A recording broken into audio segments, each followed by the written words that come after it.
ಶೀಘ್ರದಲ್ಲೇ ಕೊನೆಯಾಗುತ್ತಾ Ukraine Russia war. Trump ಜೊತೆಗೆ ಮಾತುಕತೆಗೆ ಸಿದ್ಧ ಅಂತ ಹೇಳಿ ರಷ್ಯಾ ಅಧ್ಯಕ್ಷ ಪುಟಿನ್ ಹೇಳಿದ್ದಾರೆ. ವ್ಲಾಡಿಮಿರ್ ಪುಟಿನ್ನ ಮಾತು ಬಹಳ ಗಮನ ಸೆಳೀತಾ ಇದೆ ಇಡೀ ಪ್ರಪಂಚದಲ್ಲಿ. ಆರಂಭದಿಂದಲೂ ಕೂಡ ರಷ್ಯಾ ಮತ್ತು ಉಕ್ರೇನ್ ಯುದ್ಧ ವಿರೋಧ ಮಾಡ್ತಾ ಬಂದಿದ್ರು ಟ್ರಂಪ್. ಇದೀಗ ದಿಢೀರಂತ ಟ್ರಂಪ್ ಜೊತೆಗೆ ಮಾತುಕತೆಯ ಸುಳಿವನ್ನ ಕೊಟ್ಟಿದ್ದಾರೆ ವ್ಲಾಡಿಮಿರ್ ಪುಟಿನ್.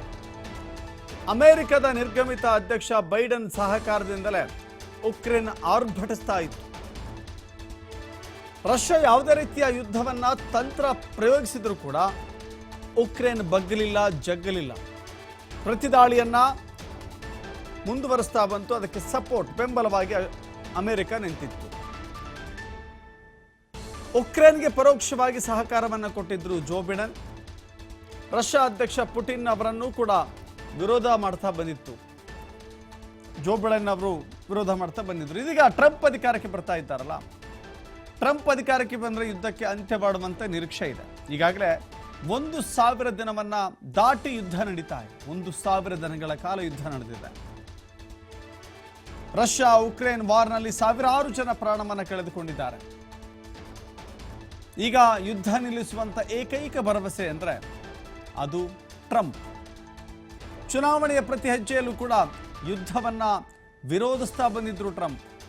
ಅಧಿಕಾರ ವಹಿಸಿಕೊಂಡ 24 ಗಂಟೆಯೊಳಗೆ ಯುದ್ಧ ನಿಲ್ಲಿಸುವಂತ ಭರವಸೆಯನ್ನ ನೀಡಿತು.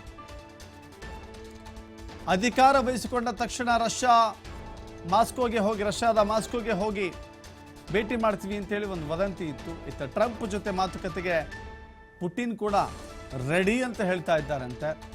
ಟ್ರಂಪ್ ಹಾಗೂ ಪುಟಿನ್ ಅವರ ಮಾತುಕತೆಯ ಫಲಿತಾಂಶ ಯುದ್ಧವನ್ನ ನಿಲ್ಲಿಸೋದೇ ಆಗಿದ್ರೆ ನಿಜಕ್ಕೂ ಕೂಡ ಇದು ವಿಶ್ವದಾದ್ಯಂತ ಅತಿದೊಡ್ಡ ಬೆಳವಣಿಗೆಗೆ ಕಾರಣವಾಗುತ್ತೆ. ಟ್ರಂಪ್ ತೆಗೆದುಕೊಳ್ಳುವ ತೀರ್ಮಾನ, ಪುಟಿನ್ ತೆಗೆದುಕೊಳ್ಳುವ ತೀರ್ಮಾನ ಬಹಳ ವಿಶ್ವದ ಗಮನ ಸೆಳೆಯುತ್ತೆ. 1000 ದಿನಗಳಲ್ಲಿ ಸಾವಿರಾರು ಜನ ಮೃತಪಟ್ಟಿದ್ದಾರೆ, ಪ್ರಾಣ ಕಳೆದುಕೊಂಡಿದ್ದಾರೆ. ಈಗ ಯುದ್ಧ ನಿಲ್ಲುವಂತ ಲಕ್ಷಣಗಳು ಕಾಣಿಸ್ತಾ ಇದ್ದಾವೆ.